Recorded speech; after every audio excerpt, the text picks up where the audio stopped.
There's breaking news out of Lewiston, Maine, about 40 minutes north of Portland. Police are searching for a mass shooter who reportedly opened fire at least two different locations, including a bar and grill and a bowling alley. Multiple law enforcement sources tell CBS News that at least 16 people and perhaps more than 20 have been killed, dozens more injured. Well, it didn't take long for things to go south in America. We have now found a mass shooter in Maine. It is still going on, still fresh. Right now, 16 dead is the count, and the guy that did it is still at large. The question here is why?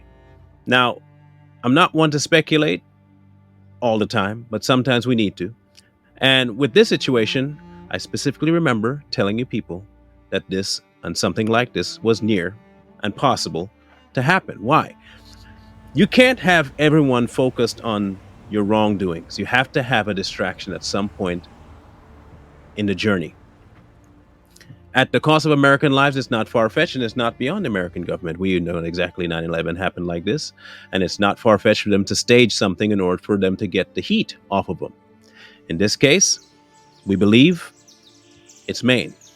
Now, the motives of the shooter is unknown because they are yet to capture him. He is still at large. What we don't know is who he is, what he was doing it for, on whose behalf he's acting, and where exactly he's from. None of the above. We have video footage of him, pictures, stills. What we do know is a Caucasian male. That's about it. And he has a long rifle, nothing else. My assumption is that they're going to pin this on something to the degree of a domestic terrorist act. I can see this going two ways.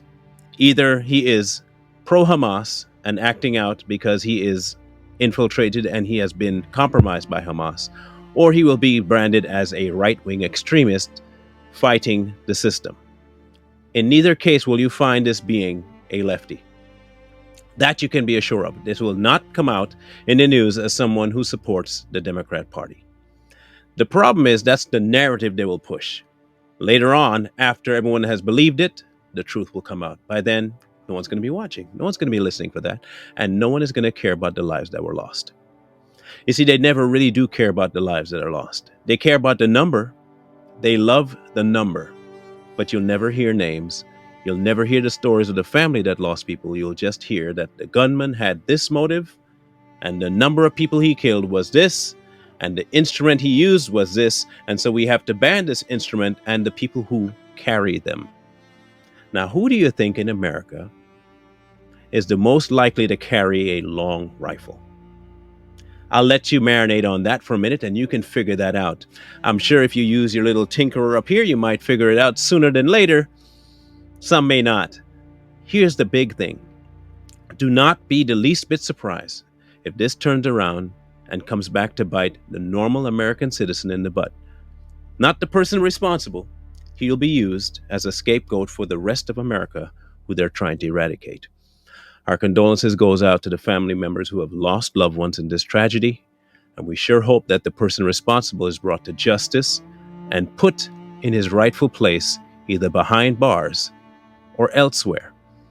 As for continuing to cover this, trust us, we will be on this like white on rice.